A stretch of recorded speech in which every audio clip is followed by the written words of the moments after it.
بسم الله الرحمن الرحيم. الحمد لله والصلاة والسلام على رسول الله وعلى آله وأصحابه ومن والاه.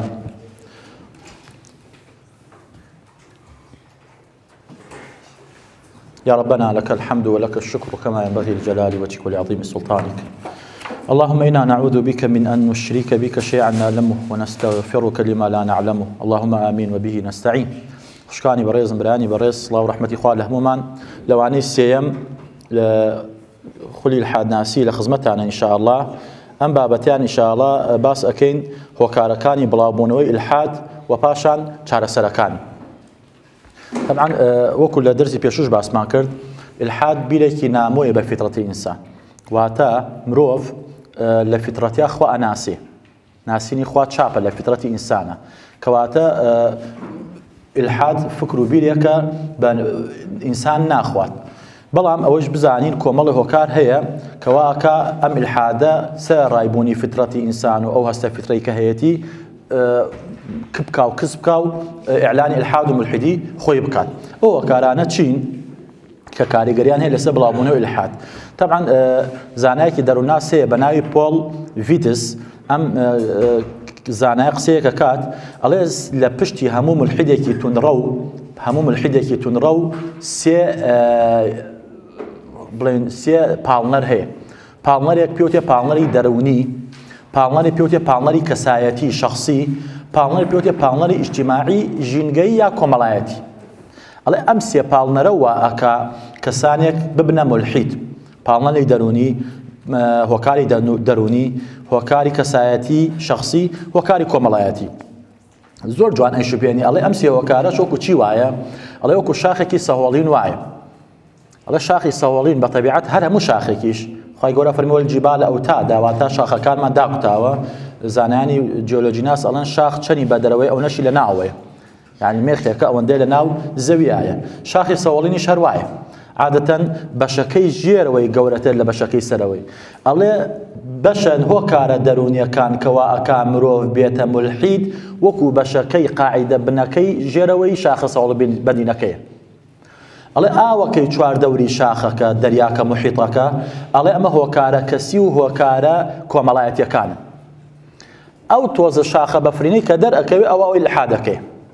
کەواتە ئەم تۆزە ئیلحادە لەسەر چی وەساوە؟ لەسەر بناغەیەکی گەورە لەو شاخە بەفرینە و لەسەر ئەو محیطە چواردەوری ئەو ئاوە چواردەوری کە هەیە. کەواتە ئەمە هۆکارانە ئێستا من باسی یەکەم ئینشاءڵڵا خمە خزمەتان لەم سێ هینە دەرناچێ، قسەکەی تەواوە، لەم سێ خاڵە دەرناچێ، یا هۆکارەکە دەرونیە، یا هۆکارەکە کەسایەتی و شخصی ئینسانەکە خۆیەتی، یا فعلەن هۆکارەکە چییە؟ ژینگەیە. بەڵێ طبعا چەند هۆکارێکمان نووسیوە ئێمە ئینشاءڵڵا، چەند هۆکارێکمان نووسیوە هەوڵەدەم بە سەریعی باسی کەینە بۆ کاتەکە نەگرین. تەسەورە کەم هۆکاری تریش هەبێ، هەر هیچ خۆم ینی بەرچاوم کەوتۆ، بەڵام لەبەر قەرەباڵخی و لەبەر چۆن بڵێ زۆر تەفسیلدانیشی نەمنووسیوە، بەڵام ئەمەی کە ئێستا ئێمەی خێنە خزمەتی جەنابتان و ئەزانم هۆکارە سەرەکیەکانە. يعني فعلا ئەو هۆکارانن وا ئەکا کەسێک کە لەو بازارە ملحیدە، یا لە ناوەندە ئەکادیمیەکان ملحیدە، یا وەکو چۆن بڵێ داعی و بانخوازە بۆ ئیلحاد، لەم هۆکارانە بەدەرنی. هۆکاری یەکەم ئەڵێ چی؟ ئەڵێ شپرزەیی پەروەردەی خێزانی، واتە ئەم کەسەی کە ئەبێتە ملحید کەسێکە پەروەردەی خێزانی بە پەروەردەیەکی تەندروستە نەهاتووە، یاخود کەسێکە لە خێزانێکی هەڵوەشاوەوە هاتووە، یعنی باوکو دایکی لێک جابووەتەوە، یاخود کەسێکە باوک یا دایکی نەماوە یان هەردووکیان نەماوە. طبعا ئەم قسە هەر ئەم زانە پۆڵ ڤیتسە چۆن بڵێ لە کتێبی ئیلحاد گرفتێکی دەرونیە چەندین لێکۆڵینەوەی کردووە لەسەر ئەم باسە. هاتووە ئەو کەسانەی کە لە ڕابردووە ملحید بوون یا لە سەدەکانی 16 و 17 ملحید بوون، هاتووە ئەم یاسایی بەسەرا تەطبیق کردوون تەماشاکە تەطبیقە بێ. یعنی ئەو کەسانە سیرەکە یا کەسێکن لە دایک و دایکی باوکی زوو مردووە بڵێن هەتیو بووە، یا مەسەلەن دایکی جابۆتۆ لە باوکی، یا مەسەلەن لە ژیانێکی کولەمەرگی و خێزانێکی پەردەوازەوە گەورە بووە. کەواتە ئەم ناتەندروست بوونی پەروەردەی خێزانیەوە ئەکا ئەم کەسە هەست بە فەراغێک و هەست بە گرەیەکی دەرونی بکات ئەم گرێدەرونیە وا لێ بکات لە کۆتاییەکە سەری بۆ چی بچێ سەری بۆ ئیلحاد بچێ طبعا هەر پۆل فیدس قسەیەکی ئین زانایەکمانێت لە هەمایی ئەگەر ناوەکی غەڵەت نەڵێم دەروونزانێکە ئەڵێ هاتووە لێکۆڵینەوەی کردووە لەسەر 320 ئەندام لە ئەندامانی یەکێتی ئەمریکی بۆ پێشخستنی ئیلحاد ئەمە چۆن بڵێ وەکو چۆن بڵێ هینێکە بڵێم حیزبێک تەجەموعێکە ناوی چییە؟ ناوی یەکێتی ئەمریکی ئیتیحاد الأمریکی للتقدم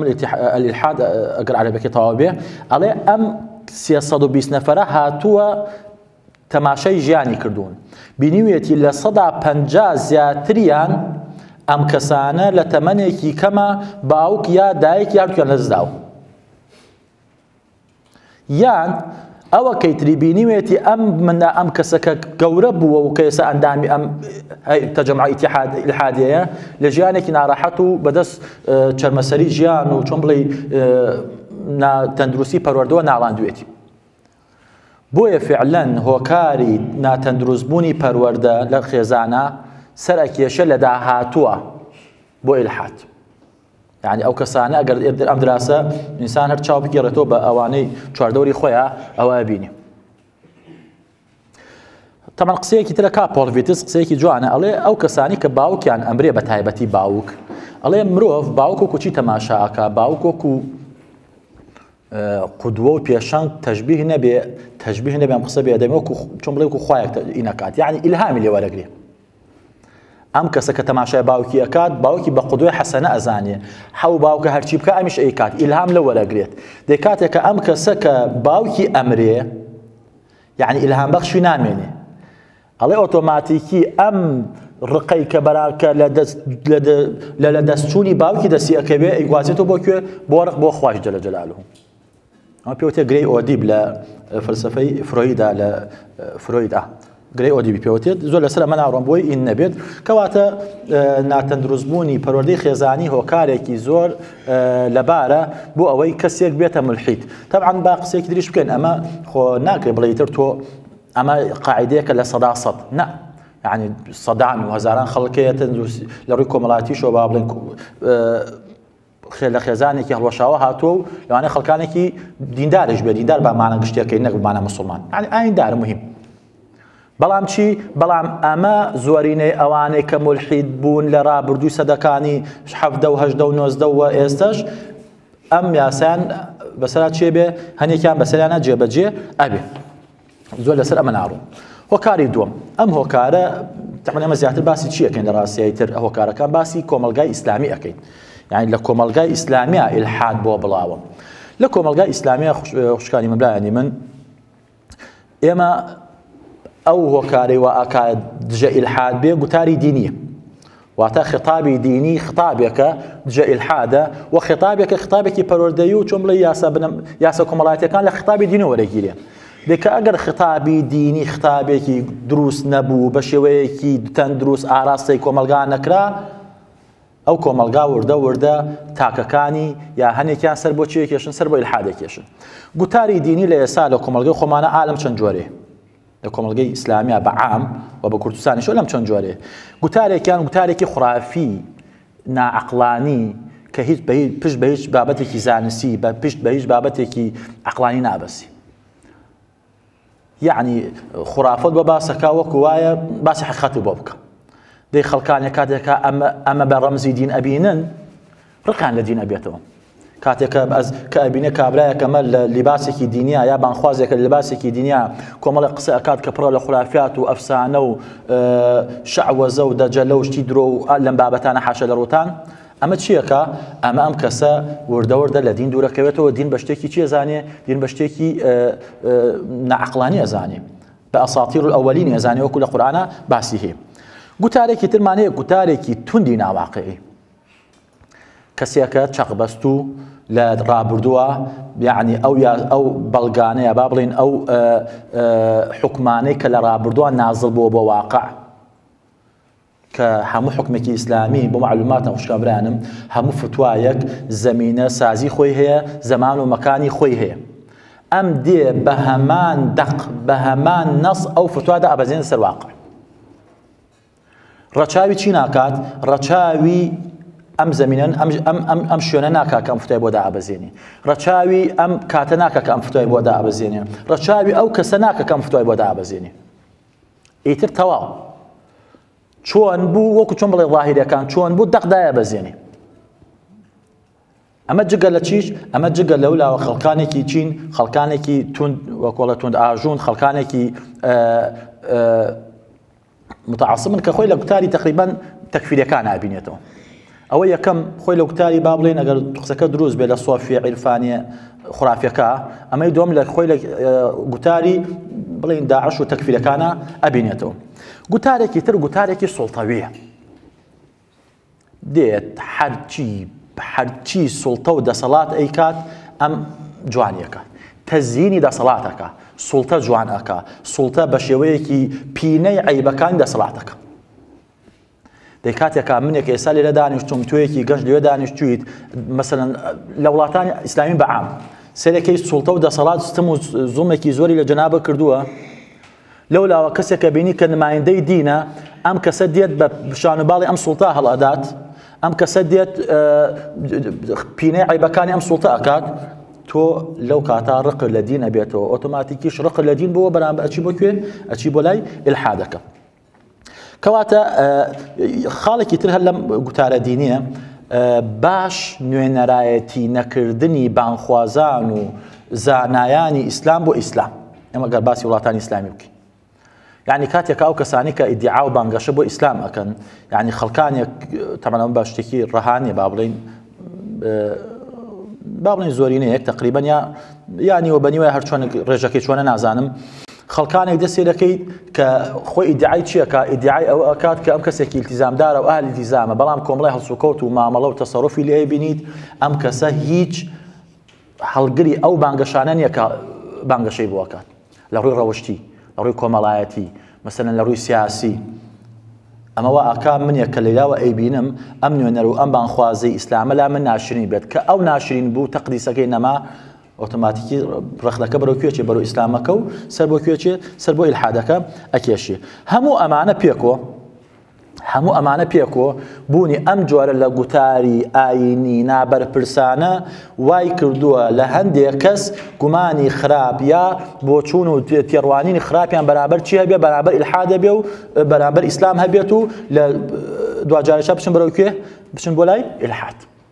ئەمە خاڵی دوم خاڵی سێم درێژە هەیە باسی ناکەم خاڵی سێم هۆکاری سێم داڕوخانی گیانی ئیسلامی بەرامبەر هێرشی ڕۆشنبیری و عەسکەری ئەوروپی ئێمە ئەزانین ئیلحاد لە سەدەی 18 لە ئەوروپا وەکو باسمان کرد بە شێوەیەکی زۆر تەواو بڵاو بووەوە لە سەدەی 18 بە شێوەیەکی زۆر تەواو بڵاو بووەوە لە سەدەی 19 و 20 تقریبا سوڵتەی وەرگرت کاتی خلافەتی ئیسلامی ڕووخاکە کۆتا خلافەتی عوسمانیەکان بوو مسلمانان بێسەرپەرشت و بێکەسمانەوە بێدەسمانەوە و مسلمانانیش بەڕاستی لەو سەردەما کە هەروە کاری ڕووخانیشان دوورکەوتنەوە بوو لە چی لە پەیامەکانی ئیسلام دوورکەوتنەوە بوو لە چی لە بنەماکانی ئیسلام باش کاتێکا کە مسلمانان لاواز بوون ڕۆژ ئاوا توانی چی بکە توانی بێت مسلمانان داگیر بکات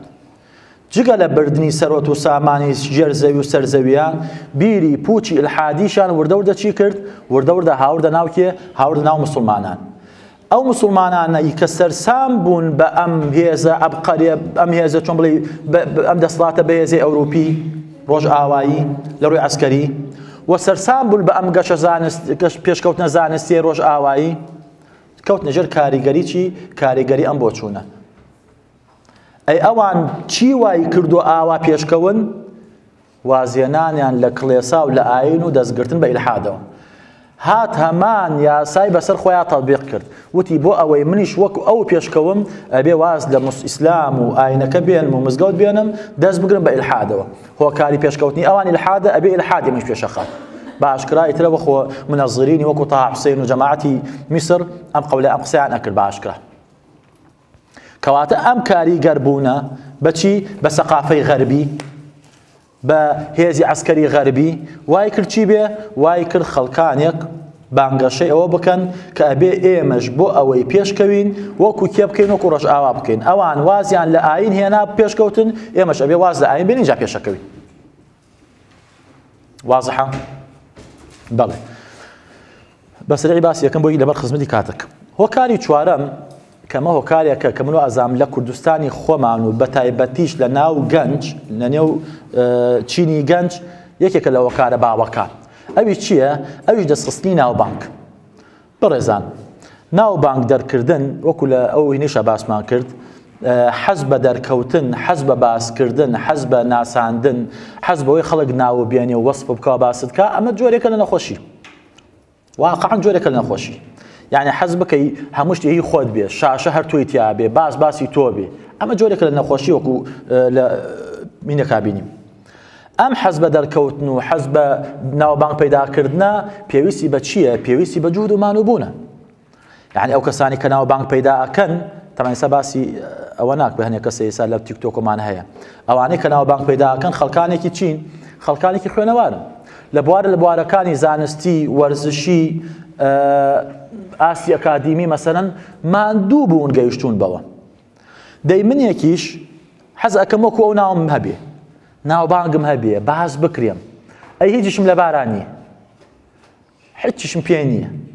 دەست بەتاڵ نەخوێنەوار چۆن بڵێ هیچ لە باران نەبوو ئەبێ دەی منیش ئەم حەزم تایە ئەو بگەمە ئەو چی ئەەکەم باشترین هۆکارێ بۆ ئەوەی ئینسان ناوبانگ پەیدا بکات چییە؟ دانە لە عەقڵی کۆمەڵایەتی کۆمەلگاکەت تانە لە ئەو عەقڵەی کە کۆمەلگاکەتی لەسەر کۆ دەنگە ئەو بڵێن ئەو بیرەی قاعدە عەرەبیەکەڵە خالف تعرف پێچەوانەی خەڵک بە ئەناسری بۆیە چی بۆیە ئەمە یەکێکە هەل نەخۆشیشە لە ڕاستەیەکی لەو نەخۆشیانەی کە هەنێ مولحیدی گەنج بۆی بناسرێن بۆ ئەوی باز بکرێن بۆی بانگ بکرێن بۆی ناویان باز بکرێت ئەبنە مولحید مولحید چییە؟ مولحید لە یاسا تیشپەڕی بڵێن کۆمەلگایە چۆن بڵێ شازە لە کۆمەلگا دژەباوە دژەباویش تەواو دەرەکەوی ئەناسری بۆیە ئەمە خاڵێکی زۆر گرنگە و کەمە قەناعەتم وایە ئێستا زۆرێک لە خەڵکانی ئیسا لە مولحیدینی ئێستا لەسەر ئەم ئەساسە یعنی بە تایبەتی گەنجەکان وتم لەسەر ئەم بابەتە ئەمانە بۆ معلوماتان زۆر بەردەوامیش نابن یعنی زەمانێکی گەنجێتیە با بڵێن لە 18 ساڵی تا 25 ساڵیە تا 30 ساڵی ئەگەر زۆر بڕۆ دوای ئەوە چییە؟ دوای ئەوە ئەگەر وەکوڵێ ژنی هێنا و ماڵی دروست کرد و ئەمانە ئیتر پەشیمان ئەبێتەوە یاتەوە بە کات یاوکو کپە بێتەوە یعنی ئەمە چۆن بڵێ هەستێکی گەنجانەیە دروستە بێ بەڵام خۆ ئەشیە لە هەنێک کەسا هەر بەردەوامیش بێتەوە قابلە یعنی بەڵێ هۆکارێکی تر لە هۆکارەکان براکانم خوشکانم دەستخستنی پارە و پلە و مەنسەب بەتایبەتی لە وڵاتانەی کە ئیلحاد لە سوڵتایە ئیلحاد ئێسا ئەگەر زمانەکە تۆزە ڕێکەمەوە با بڵێن عەلمانیەت لە سوڵتایە بەڵێ عەلمانیەت ئیلحاد نییە بەڵام ئەشیە خەڵکانی عەلمانی مولحید بن و بە زبانە ئیسلامێکە عەلمانیەت ئیلحادە بۆ چونکە عەلمانیەت چییە کات؟ عەلمانیەت دژی دەستوەردانی خوایە لە کۆمەلگا لە تەواوی کایەکان چی کۆمەڵایەتی چی سیاسی چی ئیداری تا کۆتایەکی ئەڵێ دین بۆی نییە دەست وەربرداتە نێو ئەو کایانە دەی بەم پێناسە بێت عەلمانیەتیش بەشێکە لە ئیلحاد کە ئیلحادی ئیسلامیەکە با بڵێن نەک ئەو ئیلحادێک کە نوکۆڵی لە بوونی خوا ئەکات بڵێ ئیلحاد ئێستا لەوانەیە ڕەسی عەلمانیەتی کوردستان باشکاڵە من باوەڕم بەخوا هەیە بەڵام باوەڕم بەوە نییە قورئان کە پەیامی خوایە لەناو خەڵکیە ئیدارە بکات سیاسەتی خەڵکی بە پێی چی بێ؟ بە پێی قورئان بێت لە وڵاتێکی ئاوا کەسانێک بۆ ئەوەی دەستکەن پارەیان دەستکەوێت بۆی پلۆپایە و مەسەبێکیان دەستکەوێت چی ئەکەن؟ ئیعلانی هەمان بیری دەسەڵات ئەکەن ئیتی بیرەکەش چیە؟ حتمەن ئەمان لەوانەیە ئەو چۆن بڵێ تۆزە لەنجەشی بۆ ئەکەن هەر بە عەلمانیەتەکە نابێن ئەو بەچنە بە بواری ئیلحاد تەبەن نمونەکان زۆر واقعیشە لەبەر کامێرەکە ناونایەن دەسەڵاتی سوڵتەی عەلمانی ئەم جۆرە خەڵکانەی ئەوێت بۆچی؟ بۆ جیاتیکردنی خەڵکانی ئیسلامی خەڵکانی ئاینی یا بە شێوە عامەکە قسە بکەین لەوانەیە خۆی نەوێرێ بە ئاشکرا ئەو جیاتی کە بۆ ئاین هەیەتی ئاشکرای کات بەڵام چی؟ بەڵام ئا لەم جۆرە خەڵکانەی ئەوێت کە چی بکات؟ کە یەکەم گومان دروست کات یا دۆم جیاتی چی بکات؟ جیاتی ئاینی کۆمەلگا بکات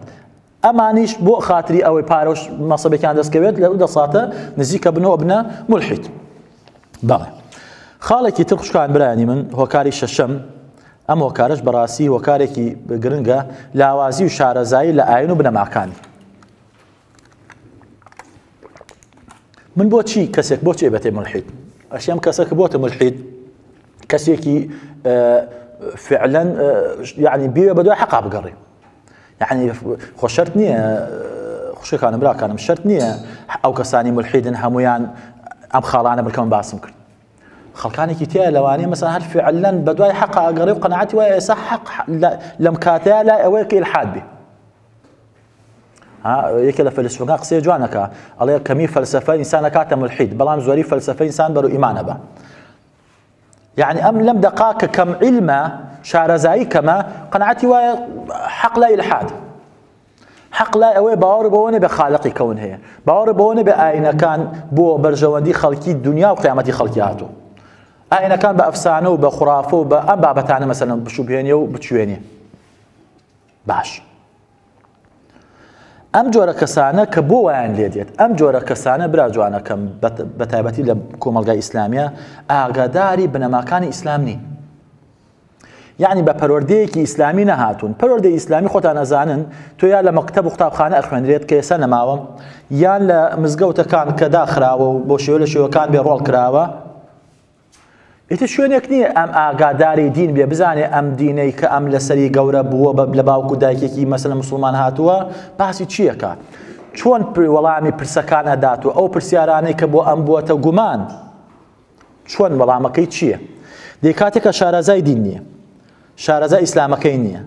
لەولاشەوە خەڵکانێک چ لە سوڵتە بن، چ لە ئیعلام بن، چ لە ئەملا، چ لە ئەولا گومانی بۆ ئەوی نەکەن، گومانی بۆ ئەنێرن. يعني هێرشێکی توندی گومانی لەسەرێتی ئەمیش شارەزایەکی دینەکەی نییە، ئۆتۆماتیکی ئەم کەسەی بێتە چی؟ ئەکەوێتە شێر کاریگەری ئەو گومانە و بێتە کەسێکی مولحید. بەڵام ئەگەر ئەم کەسە مەسەن دراسەیەکی وردی قورئانی بکردایە بەو شێوە مسلمان بوایە، گومانەکان کاریگەریان نەبوو لەسەری. ئەگەر دراسەیەکی مێژوو و تاریخ و سیرەی ئیسلامی بکردایە کاریگەری نەبوو لەسەری. بەڵام ئەم لەبەرەوە ئەلئینسان و عەدوو ما جەهیل، ئەم لەبەرەوە نایزانێ کەواتە گومانەکان وردە وردە چیەکەن؟ وردە وردە ئەم کەسە چیەکەن؟ ئەم کەسە دا ئەڕوخێنن، ئەم کەسەش ناچاری بە وردە وردە بەرەو سەری بەرەو کوێ بچێ؟ بەرەو ئیلحاد بچێ. خاڵێکی تر لە هۆکارەکانی ئیلحاد ئەڵە خۆڕزگارکردن لە کۆتوبەندی یاسا و عورفە ئاینیەکان. ئێستا لە بەزمشمان زوارە. ئینسان بە تەبیعەتی حاڵ مرۆڤێکە مەسەلەن شەهوەتی هەیە. شەهوەتی ئینسان بانگ ئەکا بەرەو چی؟ بانگ ئەکا بەرەو تاوان. داخوازی تاوانت لێەکە. ئیتر لە هەموو جۆرەکانی تاوان. ئاین لەولاوە بربەستێکی داناوە بۆ چی؟ ئاین بربەستێکی داناوە بۆ چی؟ بۆ ئەوەی تۆ تاوان نەکەی. دەی ئەم ئەبێ بێت ئەم ئاینە لە ژیانی خۆی دەرکا تاوەکو ئەو چێژ و حەزانەهەیەتی بە ئازادانە چی بکە؟ دەستی کەوێ.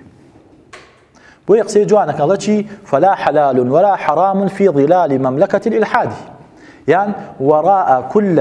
وراء كل إلحاد شهوة. واتا چی؟ واتا لمملكة إلحادا حلال و حرام نیه. ئێکە نەبوو ئیتر تۆ بۆ خۆت بێ و بڕۆ. يعني حاشا ژیانێکی چێژ بەخشی چێژ ئاسا بەسەر بەرە هیچ قەیدێک هیچ کۆتوبەندێک نییە بڵێ مەکە، بڵێ بۆت نییە بیکەی، بڵێ حرامە. ئەم ئەمانەی هەمووی چییە؟ ئەمە هەمووی قەید و کۆتوبەندی چییە؟ ئاینە یان عورفە. ئەی ئەم عورفەکەش لە ئاینەکە وەرگیراوە، هەردووکیانی ڕەفز کرد بە ناوی ئیلحاد. ئەڵێ من مولحیدم، نەباوەڕم بە ئاین هەیە، نەباوەڕم بە پرەنسیبە عورفیەکانیش هەیە. بۆ؟ چونکە ئەم دوانە هەردووکیان سەرچاوەکەیان ئاینە. دەی من هەردووکیان ڕەدەکەمەوە، ئیتر من ئازادم. بۆیە ئیلحاد ئەخلاقی نییە. ئیلحاد ئەخلاقی نییە. ئیلحاد و ئەخلاق یەک باسی درێژمان ئینشاءڵڵا خوشکانم براکانم. یەک باسی درێژمان ئیلحاد و ئەخلاق. ئەمە چییە؟ ئەمە یعنی کە لە هۆکارەکان ئەو گەنجانەی خۆ ئەم جۆرە خەڵکانە لەوانەیە لە ڕووی عەقیدەی بە تەواوەتی باوەڕی بە ئیلحاد نەبێ. هەر ئیلحادی کردووەتە چی؟ کردووەتە هینێک بەهانەیەک خۆزا باتوێخوا بەهانەیەک بۆ ئیشەکانی، بۆ پینەکردنی عیبەکانی. بۆ ئەوەی خەڵک نیشانەی پرسیان لە خالە سەری هەر ئەوەیە ئەنا چییە لەوانەیە ئەم جۆرە خەڵکە لە واقعی حاڵە هەر باوەڕی بە ئیلحاد نەبی بەڵێ هۆکارێکی تر خۆ بێ تاقەت نی کاتێکمان گەیان چەند هۆکارێکی تر سیستمی سیاسی کۆمەڵایەتی خوا زۆر هەر زۆر فەقیر دیارە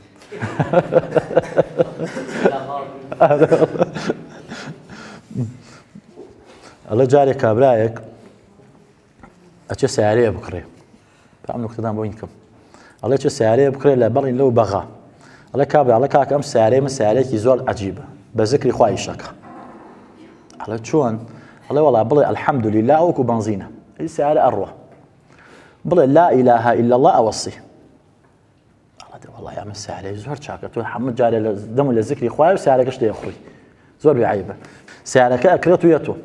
دەی الحەمدولله الحەمدولله الحەمدولله سیارە ڕێەکات تا ئەگاتۆ مەتیقەی سیارۆمانە با بڵێن ئەم شاخاویەکان ئەڵێ وەڵا ئێتر سیارە لە دەستی وەرەگری لە دەستی وەرەگری و بەرەو چەم بەرەو شاخ ئەمیش بیری ئەچیە ئۆستۆپەکە چیە ئەم هەر لێ خوڕی هەر الحەمدولای کردووە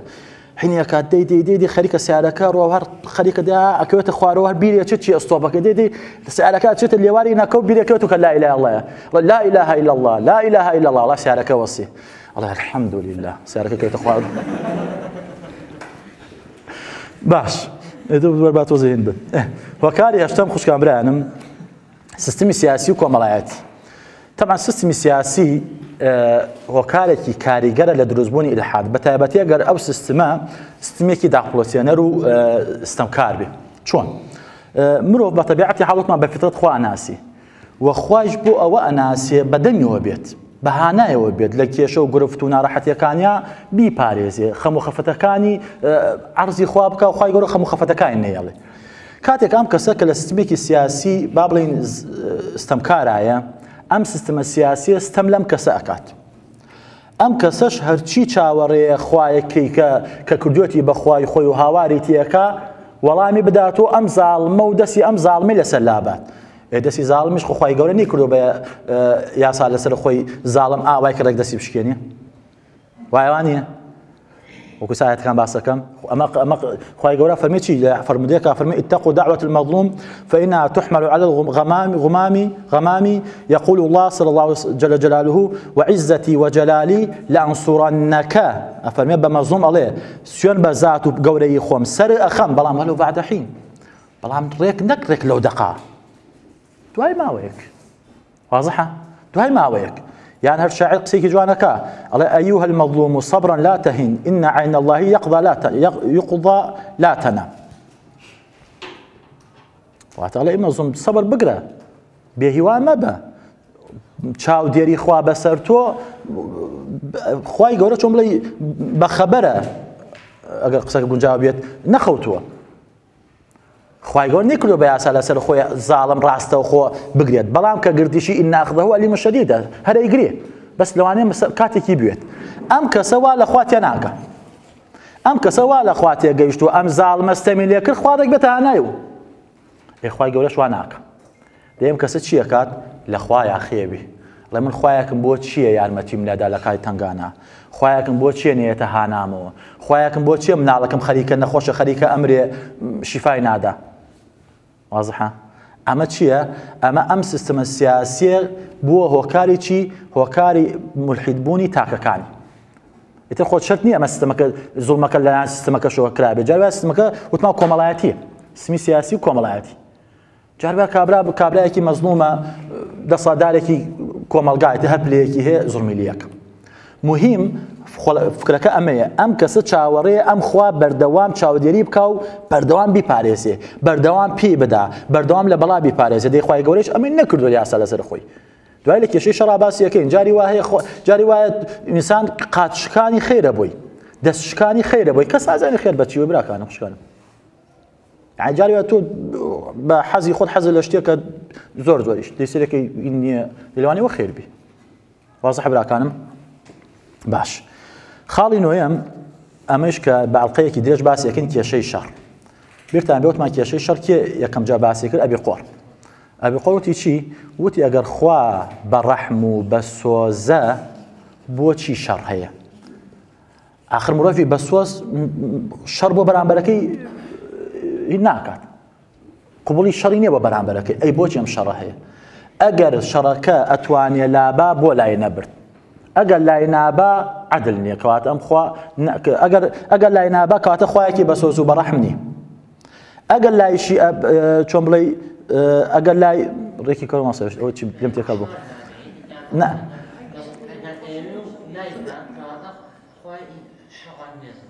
چۆن ئەنگێزە ئەگەر لای نابا نایکا خوایەکی نەعادلە جا خوازا بات وەڵا هین بوو ئەمە یەکەم نامن لە بابەتێکی درێژە باسیەکەی یان لە بابەتی چییە مخەیەر و مسەیەر بوون هەنێک کەس لەوانەیە کە ئێستا ئیدعای ئیلحاد دەکەڵێ چی ئەڵێ من خوای گەورە هەرچی کردووە لەسەر نووسیوێتی کەواتە من هەرچی ئەەکەم چیم مجبرم یعنی وەکو چیم وەکو پوشم بەدەم باو هیچ دەساتێکم نییە ئێستا ملحیدم خوانێ نووسیوە بە دەکەواتێ خوا کردوێتی من بڵام چی واضحە ئەمە لە ئەڵقەیەکا بە درێژی باسی یەکەم ئێستا بۆیە باسی ناکەم لەبەر کەمی کات و بە درێژی باسی یەکەم خاڵێکی تر کە ئەمە تەقریبەن کۆتا خاڵە یا بڵێن پێش کۆتا چییە براکانم ئەڵێ چی ئەڵێ هەنێک کەس لەم دوو دەقایش لە تەواو یەکەم ئەڵێ باشە خوا ئەگەر لەگەڵ موسڵمانانایە ئەگەر خوا هەیە بۆچی ئەوانەی کە ملحیدن دژی خوان ژیانیان خۆش ئەژین بەڵام ئەوانەی موسڵمانن ژیانیان ناخۆش ئیتر بە شێوە عامەکی لە ڕاستیە ئەم کەسەی کەوابی دەکاتەوە بیرکردنەوەکەی زۆر مادیانەیە یعنی چی یعنی واسانەیە ژیان خۆشی و ژیان ناخۆشی بە ماڵ و بە سەیارە و بە پارە و بە خواردنی خۆش دێ بەڵام ئەگەر بەم پێودان و بەم پێوەرە بێ ئەبێ لە وڵاتانی ئەوروپی بە تایبەتی نەرویج و سوید خۆکوشتن هەر نەبی خۆکوشتنیان چی عنی بێزاربوون لە ژیان ئەزان لە وڵاتی دانیمارک یان نەرویج تاقین هەیە نوەرینگە هەیە عیادە هەیە تۆ بە ئازادی ئەتوانی بچیت بڵێ کاکە پەرداخێ ژەهرم دەرێ خۆم و خۆم ئەکوشم وانییە ئەمە بۆ کەواتە ئاسوودەی و خۆشبەختی خوشکانە براکانم حەزم ئامە لە نقڵ بێت خۆشبەختی و ئاسوودەی بە ئاسوودەی ناخە بە ئاسوودەی دەرەوە نییە بۆیە ئەمە ئەم غەڵەت لە دنیا تێگەشتەوە ئەزانێت کە ئەوروپا بینای بەرزی هەیە و جادەی باشی هەیە و سۆشیالی هەیە و کارەبای بەردەوام و نازام چی و چی ئیترەوە ژیانی خۆشە نەوەڵە هەر لە ماوە ڤیدیۆیەکم بینی ئافرەتی بۆ باسیشم کوڕازان بۆتان ئەڵێ پرسیاری لەگەڵە تۆ چۆن بڵێ ئاسوودەی ئەڵێ نەوەڵا ئاسوودەنی لە من بەتەنام لە ژوورێکە لەسەر کۆمپیوتەرێک ئاسوودەی چی نە خێزان نە برا نە خوشک نە دایک نە باوک کەواتە چییە کەواتە ئەم خاڵە بەڕاستی کە بووەتە هۆکاری ئەوەی کەسێ بێتە مولحید ئەمە هەر لە بنەما و پێوەرەکەی هەڵە بووە بۆ تێگەیشتن لە خۆشبەختی لەوانەیە ئەڵە جارێکیان مەرۆکو عیبرەت باسیەکەین ئەڵە پاشای کوێرە بێت ئەڵەن کاکە حەکیم زۆر بۆیە کاکە چۆن چاو چاکە بێت ئەڵە چاوی ئەم یەکێ لە حەکیمەکان ئەڵێ بێ کراسی کەسێکی زۆر زۆر زۆر خۆشبەخت لە ژیانە بهێنیت و بخێدە سەر چاوی چاکە بێت ئیتر ئەمانش ئەگەڕێن لە ژێر قەڵەمڕەوی خۆیان دێ ئەم سەر و ئەو سەر و زۆر ئەگەڕێن تاوەکو کەسێکی وایان دەستکەوێت ئەڵێ زۆرمانەوە بن ئەو کەسیان دەست ناکەوێت ئەڵێ بەر کەسێکە بێڵە کاکە تۆ خۆشبەختی ئەڵێن نایە ئەڵێ بەڵێ خۆشبەخت مڵە حەزەکەی لەوە زیاترە بێڵێ بەڵێ حەزەکەم منە خۆشبەخت نیت وەکو ئیمام حەسەنی بەسری فەرمێ دەوڵەمەند ئەو کەسەیە ئەوەی هەیەی قەناعەتی پێ بکە حەزی کرد ئەوەی هەیەی زیاد بکەوە ئەو دەوڵەمەند نی ئەوەی شاماوێتی ئەڵێ زۆر ئەگەڕێن ئەوە مانووە بن لە پشتی کەڵێکێکە دانیشن دوو لە سەربازەکان ئەڵێن بەخوا ئەمە هەر بۆ پاشا تازە کوێرە بێت چۆن بڵێ حلی نییە ئەڵێ لەو دیوەسێ دەکەن کەسێک بەدەنگێکی ئاوا کز و هین زۆر سوپاسی خوا ئەکا و زۆر ڕزامەندە بۆ بەشەی خوا پێ و زۆر ئەڵێ خوایە گیان مەمنونتم و سوپاس دەکەم و ئا لە قسان ئەڵێن بەخوا دۆزیمانەوە تەمە هەر کەسێکیش بیدۆزێتەوە پارێکی باش ئەڵێ ڕێک ڕائەکەنە پشتی کەڵک دۆزیمانەوە تەواو ئەم کراسەکەی داکەین وە پاشە ئەڵەش نەودی سەرێن کراسی لە بەرانی یعنی خۆشبەختی جاری وای ئینسان کراسی لە بەرانیە خۆشبەختە بەڵام جاری وای ئینسان خاوەنی سەرۆت و سامانێکی زۆرە و هیچ خۆشبەخت نییە چارەسەرەکان زۆر بە سەریعی خوشکان برایانی من زۆر بە سەریعی لەم دوو سێ دەقا کوورە گردم ئازاکەن كاتەکە ئەو زۆر هین نییە. یەکەم ئەو کەسانی ملحیدن ئەبێ ئێمە بە چاوی تەماشایەکەن بە چاوی بەزەی نابێت بە چاوی ڕق. ئەبێ کەسی ملحید تۆ بە چاوی بەزەی تەماشایکەی لە هاوڵتە لە زانکۆ لە پەیمانگا خوشکم برام. ئەبێ وا بزانی ئەمە نەخۆشە نەخۆش چونکە ئیلحاد نەخۆشیە گرفتی دەرونیە.